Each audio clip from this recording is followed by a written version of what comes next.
Gayatri PG college Sanchore के online class में आप सभी विद्यार्थियों का स्वागत है। प्रिय विद्यार्थियों, नमस्कार।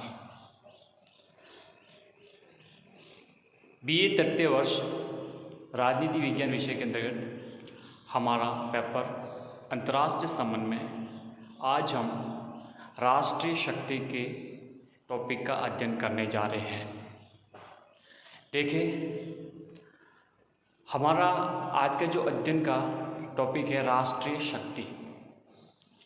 हमारे अंतर्राष्ट्रीय संबंध या अंतर्राष्ट्रीय राजनीति में एक महत्वपूर्ण तत्व और महत्वपूर्ण अध्ययन का जो केंद्र है वो है राष्ट्रीय शक्ति। लेकिन राष्ट्रीय शक्ति से पहले हम ये समझने का प्रयास करेंगे कि शक्ति होती क्या है, शक्ति के क्या रूप होते हैं, शक्ति किस प्रकार से प्रभावित करती है, शक्ति का स्वरूप क्या है, ठीक है, ये किस ढंग से कार्य करती है, ये कब से है।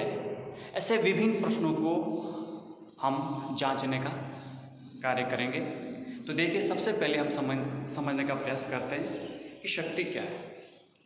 देखो, आपने शक्ति के बारे में अपनी पिछली कक्षाओं में थ्योरी के सेक्टर में आपने खूब पढ़ा है, लेकिन सामान्य तौर पे इसको समझने का प्रयास करें कि शक्ति वो होती है जो अन्य मनुष्यों के कार्यों एवं मस्तिष्क पर नियंत्रित करना, अर्थात कह सकते हैं कि किसी भी दूसरे व्यक्तियों के कार्य और उनके मस्तिष्क पर नियंत्रण पाना शक्ति का प्रतीक होता है। यानी हमारी इच्छा अनुसार, राज्य की इच्छा अनुसार किसी अन्य के कार्यों एवं उनके विचारों पर नियंत्रण करना एक शक्ति का प्रतीक माना जाता है, शक्ति का द्योतक माना जाता है। अब रॉबर्ट बास्टेट कहते थे कि शक्ति बल प्रयोग की योग्यता है, न कि वास्तविक प्रयोग। शक्ति बल प्रयोग की योग्यता है, हमेशा उसका प्रयोग नहीं किया जा सकता, ऐसा रॉबर्ट बास्टेट कहते थे। मैकएवर कहते हैं शक्ति व्यक्तियों तथा व्यवहार को नियंत्रित करने, विनियमित करने तथा निर्देशित करने की क्षमता है। यानी शक्ति के द्वारा विभिन्न व्यक्तियों तथा उनके व्यवहार को नियंत्रित किया जा सकता है, कंट्रोल किया जा सकता है तथा अपनी इच्छा के अनुसार उनके व्यवहार को विनियमित करना तथा निर्देशित करने की क्षमता क्या कहलाती है? शक्ति कहलाती है। हमारे प्राचीन भारतीय राजनीतिक विचारक कौटिल्य भी इसके बारे में कहते हैं कि शक्ति को बल प्रयोग के रूप में प्राय स्पष्ट किया जाता है या देखा जाता है। यानी जो शक्ति होती है उसको बल प्रयोग के रूप में हम समझ सकते हैं। इसी प्रकार से आप हमारे जो अंतर्राष्ट्रीय राजनीति के विचारक हैं, आप मॉर्गन को देखिए, कैटलिन को देखिए, वो भी शक्ति को एक नियंत्रण के अर्थ के रूप में प्रयुक्त करते हैं। रॉबर्ट हेरल्ड लॉसवेल, रोवे, ये सभी शक्ति को एक प्रभाव के अर्थ में प्रयुक्त करते हैं। इसलिए आप समझिए कि शक्ति अपने आप में बहुत व्यापक है। हर राज्य, हर व्यक्ति ज़्यादा से ज़्यादा शक्ति अर्जित करना चाहता है, जो अपनी शक्ति में निरंतर उत्तरोत्तर वृद्धि करना चाहते हैं। वो बिल्कुल संतुष्ट नहीं रहना चाहते, वो ज़्यादा से ज़्यादा अपनी शक्ति को कैसे बढ़ाया जा सके, अपने प्रभाव को कैसे बढ़ाया जा सके तथा अंतर्राष्ट्रीय जगत में अपने प्रभाव को सिद्ध करने का कार्य किया जाता है। ठीक है। अब अर्नेल ब्रेसन क्या कहते थे? वो कहते थे कि शक्ति एक ऐसी योग्यता है जो अपनी इच्छा को कार्यान्वित कर सकती है। मतलब अपनी इच्छा को कार्यान्वित करने के लिए शक्ति का सहारा लिया जाता है। शक्ति उसकी योग्यता है। ऑर्गेन्सकी क्या कहते हैं? ऑर्गेन्सकी कहते हैं कि शक्ति दूसरे राष्ट्रों के आचरण को अपने लक्ष्यों के अनुसार प्रभावित करने की क्षमता है। यानी आप शक्ति के द्वारा दूसरे राज्यों के जो आचरण हैं, उनके व्यवहार है को, उनके आचरण या व्यवहार को अपने लक्ष्यों के अनुसार, यानी जो राज्य ये प्राप्त करना चाहता है उस राज्य के लिए बताया इन्होंने कि शक्ति एक ऐसा माध्यम है जो दूसरे राष्ट्रों के आचरण को अपने लक्ष्यों के अनुसार प्रभावित करने की क्षमता रखता है। और जब तक ऐसा कोई राष्ट्र नहीं कर सकता, चाहे वह कितना ही बड़ा क्यों ना हो, चाहे कितने वो संपन्न क्यों ना हो, उसे शक्तिशाली नहीं कह सकते। शक्तिशाली तभी कह सकेंगे जब वो राष्ट्र दूसरे राष्ट्रों के जो आचरण को अपने लक्ष्यों, अपने हितों के अनुसार प्रभावित कर सकता था। तो इस प्रकार से कह सकते हैं कि शक्ति अपने आप में बहुत ही विस्तृत स्वरूप धारण की होती है। अब देखो, शक्ति की संकल्पना के बारे में आप देखेंगे तो आपने तुलनात्मक राजनीति में हमारे जो यहाँ जो व्यवहारवादी हमारे विचारक हैं, रॉबर्ट डेल हैं, लॉसवेल है, कैप्लन है, उनकी रचनाओं में मिलता है। लेकिन अंतर्राष्ट्रीय राजनीति में विशेष तौर से मार्टिन कैप्लन का बहुत बड़ा योगदान माना जाता है। ठीक है, लॉसवेल कैप्लन क्या कहते हैं? कैप्लन क्या कहते हैं? ये कहते हैं कि शक्ति की संकल्पना समस्त राजनीति की मूल संकल्पना है। यानी आप राजनीति का अध्ययन करेंगे तो आपको उसके केंद्र बिंदु में शक्ति मिलेगी। और राजनीति प्रक्रिया का अर्थ है शक्ति को आकार देना, शक्ति वितरण करना और शक्ति का उपयोग करना। तो आप ये सब कुछ शक्ति के इर्द गिर्द सब कुछ संरचना दिखाई देती है। तो स्पष्ट होता है कि शक्ति अपने आप में बहुत ही अपने हितों के अनुसार प्रभावित करने की एक कला के रूप में समझ सकते हैं। अब देखो, हमारे अंतर्राष्ट्रीय राजनीति के विचारक हैं हेरल्ड स्प्राउट और मार्गरेट स्प्राउट। ये कहते हैं कि शक्ति क्या होती है, तो उन्होंने इस शक्ति को सैनिक शक्ति के रूप में स्पष्ट किया है। सैनिक शक्ति के रूप में स्पष्ट किया है। प्रश्न पूछा जा सकता है कि किसने शक्ति को सैनिक शक्ति के रूप में स्पष्ट किया, तो आप बता सकते हैं हेरल्ड स्प्राउट और मार्गरेट स्प्राउट ये है। अतः कह सकते हैं कि शक्ति जो अपने आप में बल प्रयोग की योग्यता है, न कि उसका वास्तविक प्रयोग। अब देखो, यदि शक्ति से बल प्रयोग, दंड और हिंसा को अगर निष्कासित कर दिया जाए तो वे प्रभाव बन जाती है। और एक प्रभाव जो होता है एक बल रहित तत्व है। प्रभाव एक बल रहित तत्व है, क्योंकि प्रभाव में शक्ति का प्रयोग नहीं किया जाता, उसमें बल का प्रयोग नहीं किया जाता है। ठीक है, तो अब शक्ति के अपन समझ सकते हैं कि क्या क्या रूप हो सकते हैं। शक्ति कई प्रकार की होती है, आपने देखा होगा। शारीरिक शक्ति होती है, आर्थिक शक्ति होती है, सैनिक शक्ति होती है, मनोवैज्ञानिक शक्ति होती है। हर राज्य के लिए, हर व्यवस्था के लिए शक्ति के अलग अलग रूप पाए जाते हैं, तत्व पाए जाते हैं। ठीक है, अब शक्ति को प्रयोग में जब लाया जाता है तो किस किस प्रकार से समझ सकते हैं। तो देखिए, सबसे पहले कोई भी राष्ट्र इस शक्ति का प्रयोग करता है तो अपन देखेंगे कि सबसे पहले कोई भी राष्ट्र शक्ति का सहारा लेकर समझाने का प्रयास करता है। अगर नहीं समझता है तो प्रलोभन अर्थात रिवार्ड्स भी कह सकते हैं, प्रलोभन दिया जाता है। प्रलोभन से भी नहीं समझ है तो फिर दंड दिया जाता है, दंड या फिर बल और शक्ति का प्रयोग किया जा सकता है। तो आप देखेंगे जिस प्रकार से भारतीय परंपरा के अनुसार जो साम दाम दंड भेद है, उसी प्रकार से शक्ति को प्रयोग में लाने की प्रक्रिया अपनाई जाती है। अतः स्पष्ट कह सकते हैं कि शक्ति साध्य भी है और शक्ति साधन भी है।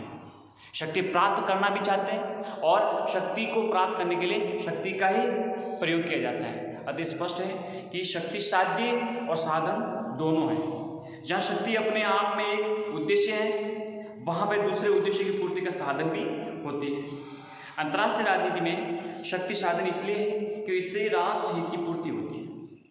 अंतर्राष्ट्रीय राजनीति में शक्ति को साधन के रूप में इसलिए प्रयोग किया जाता है क्योंकि किसी भी राष्ट्र के लिए जो अपने हितों की पूर्ति होती है वो इसी साधन के द्वारा ही संभव हो पाती है। और साध्य इसलिए है क्योंकि शक्ति का आधिपत्य बना रहना राष्ट्र हित की सुगम सिद्धि के लिए आवश्यक है। क्योंकि शक्ति ही प्राप्त करना चाहते हैं तो शक्ति का आधिपत्य तो बने रहने में उनका विश्वास होना चाहिए, इसलिए इसको साधन और साध्य दोनों ही रूप में समझा जा सकता है। ये हमारे लिए इम्पोर्टेंट है। अब देखिए, ये हमने समझा कि शक्ति क्या होती है। अब इस शक्ति को राष्ट्रीय शक्ति के रूप में किस प्रकार से स्पष्ट करेंगे, राष्ट्र शक्ति क्या होती है समझने का प्रयास करते हैं। राष्ट्रीय शक्ति के रूप में अगर हम समझने का प्रयास करें तो देखिए, किसी भी राष्ट्र को तभी शक्तिशाली कहा जा सकता है जब उसके पास एक मजबूत राजनीतिक शक्ति हो, उसके पास मजबूत सैनिक शक्ति हो, उसके पास मजबूत आर्थिक शक्ति हो, उसके पास मजबूत एक सामरिक और तकनीक शक्ति हो, तभी वो राज्य, वो राष्ट्र विश्व के अन्य राज्यों को प्रभावित कर सकता है, शक्ति के प्रयोग द्वारा अपने हितों की पूर्ति कर सकता है। इसलिए आप देखेंगे कि अंतर्राष्ट्रीय राजनीति में जो भी कर्ता राज्य हैं उनका जो अपना प्रभाव, चाहे वो मनोवैज्ञानिक हो, राजनीतिक हो, आर्थिक हो, कैसा भी हो, अपना प्रभाव बनाने के लिए प्राय वो शक्ति का प्रयोग करते हैं। और शक्ति के उसके रूपों में होती है, कई प्रकार से होती है, और जब तक शक्तिशाली नहीं होंगे तब तक अंतर्राष्ट्रीय जगत में उसकी प्रभाव भी नहीं होता है, उसकी अंतर्राष्ट्रीय स्तर पर पहुंच भी नहीं होती है। इसलिए किसी भी देश की जो विदेश नीति होती है, उस विदेश नीति को बनाने में राष्ट्रीय शक्ति एक महत्वपूर्ण केंद्र बिंदु की भूमिका अदा करता है। आप किस प्रकार की विदेश नीति बनाएंगे, यह आपकी राष्ट्रीय शक्ति पर निर्भर करता है कि आपकी क्या अंतर्राष्ट्रीय स्तर पर हैसियत है, आप अंतर्राष्ट्रीय स्तर पर किस प्रकार से अपने आप का एक स्टैंड रखते हो, ये अपने आप में बहुत महत्वपूर्ण रहता है। इसलिए आपको यहाँ पर समझना ये है कि राष्ट्रीय शक्ति होती है वो राष्ट्र का सबसे बड़ा केंद्र बिंदु होती है, राष्ट्र का सबसे बड़ा केंद्र है। आप देखेंगे विश्व के कई ऐसे देश हैं जो भूआबाद देश हैं, छोटे प्रदेश हैं, जनसंख्या में बिल्कुल कम है या बहुत ज़्यादा है। कहीं ना कहीं अपन को लगेगा, उनका अध्ययन करेंगे तो हर एक दृष्टि में शक्ति संपन्न नहीं होते, लेकिन कुछ राष्ट्रों की ऐसी भू अवस्थिति भी होती है, उनके पास सब प्रकार की औद्योगिक, तकनीक, कूटनीतिक, सामरिक, सैनिक, हर एक प्रकार की शक्तियाँ होती हैं, तो वो अंतर्राष्ट्रीय जगत पर अपना दबदबा कायम करते हैं। और पिछले कक्षा में हमने पढ़ा भी है कि हर राष्ट्र, हर राज्य ज़्यादा से ज़्यादा शक्ति प्राप्त करना चाहता है। अब वो शक्ति का प्रयोग किस प्रकार से करेगा, अपनी विदेश नीति में। और विदेश नीति हमेशा हर राज्य के एक राष्ट्रीय हितों की पूर्ति करने का माध्यम है। और हमने ये भी देखा कि जो अंतर्राष्ट्रीय संबंध होते हैं, आपने यथार्थवादी उपागम को समझा है, उसमें स्पष्ट किया गया कि ये शक्ति के लिए संघर्ष है।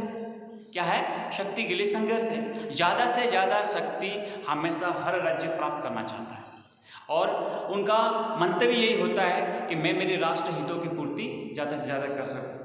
तो आप देखेंगे कि हर देश की जो विदेश नीति होता है, उसके विभिन्न पहलू होते हैं, वो राष्ट्रीय शक्ति के चारों ओर चक्कर काटते रहते हैं। यानी राष्ट्रीय शक्ति होती है, उसके चारों तरफ जो विदेश नीति के जो अलग अलग पहलू होते हैं, उसके इर्द गिर्द घूमते रहते हैं, उससे परे नहीं हटते। इसलिए हमारे अंतर्राष्ट्रीय राजनीति के विचारक मॉर्गन तो कहते हैं कि राष्ट्रीय शक्ति राष्ट्र की वह शक्ति है जिसके आधार पर व्यक्ति दूसरे राष्ट्रों के कार्यों, व्यवहारों और नीतियों पर प्रभाव और नियंत्रण रखने की चेष्टा करता है। स्पष्ट कर रहा हूँ, क्या कहते हैं कि राष्ट्रीय शक्ति जो होती है वो राष्ट्र की ऐसी एक शक्ति है जिसके आधार पर व्यक्ति और दूसरे राष्ट्रों के कार्यों, यानी व्यक्ति और दूसरे राष्ट्रों के कार्यों, उनके व्यवहार, उनकी नीतियों पर प्रभाव और नियंत्रण रखने की चेष्टा करता है। आपकी जो शक्ति है वो दूसरे राष्ट्रों के कार्यों, व्यवहार पर नियंत्रण रखने की योग्यता रखता है। यह राष्ट्र की वह क्षमता है जिसके बल पर दूसरे राष्ट्रों से अपनी इच्छा के अनुरूप कोई भी कार्य करा लेता है। कहने का तात्पर्य ये कि ऐसी योग्यता रखता है वो दूसरे राष्ट्रों से आपकी इच्छा के अनुरूप, आपके हितों के अनुरूप वो कार्य करवा सके, वो कहलाती है राष्ट्रीय शक्ति। ऑर्गेन्स भी यही कहते थे, मैंने आपको पहले भी स्पष्ट किया कि अपने हितों के अनुकूल, अपने हित मतलब राष्ट्र के हित, अपने हितों के अनुकूल दूसरे राष्ट्रों के व्यवहार को प्रभावित करने की योग्यता का नाम क्या है? शक्ति।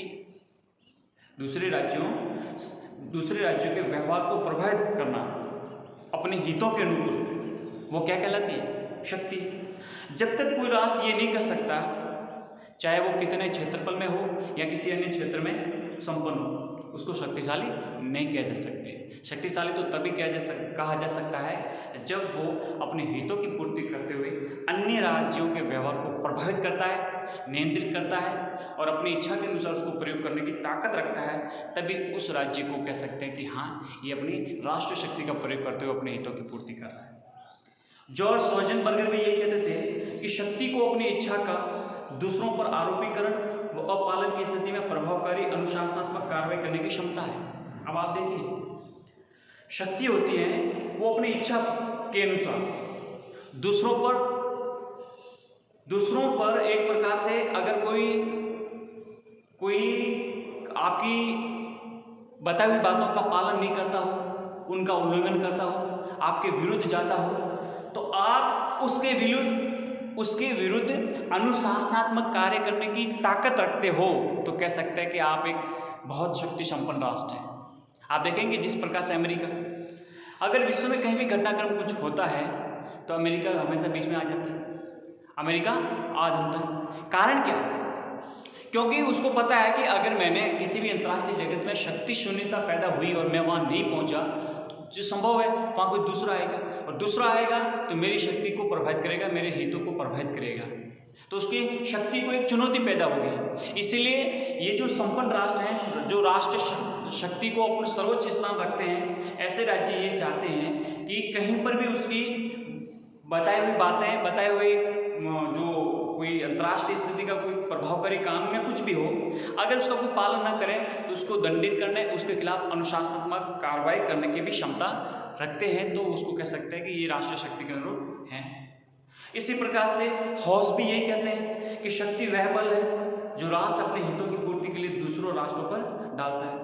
बात वही है, स्पष्ट है कि अलग अलग हमारे जो अंतर्राष्ट्रीय राजनीति के विचारक हैं, थिंकर्स हैं, उनका एक ही मकसद है कि अपनी राष्ट्रीय शक्ति का प्रयोग करते हुए, अपनी हितों की पूर्ति करते हुए अन्य राष्ट्रों के व्यवहार, उनके जो अपने व्यवहार के साथ साथ उन पर नियंत्रण और प्रभाव जो अपने उद्देश्यों के अनुरूप हो, अगर ऐसा कर सकते हैं तो कह सकते हैं कि हाँ, एक शक्ति संपन्न राष्ट्र है। पामर पार्किंस भी यही कहते हैं। पामर पार्किंस ने भी इसी बात को स्पष्ट किया है। तो कह सकते हैं कि किसी भी देश के लिए अपने विदेश नीति के संचालन में, अपने राष्ट्रीय हितों की पूर्ति करने में राष्ट्रीय शक्ति एक महत्वपूर्ण भूमिका अदा करता है, और ज़्यादा से ज़्यादा शक्ति प्राप्त करना उनका तात्कालिक और दीर्घकालिक उद्देश्य होते हैं।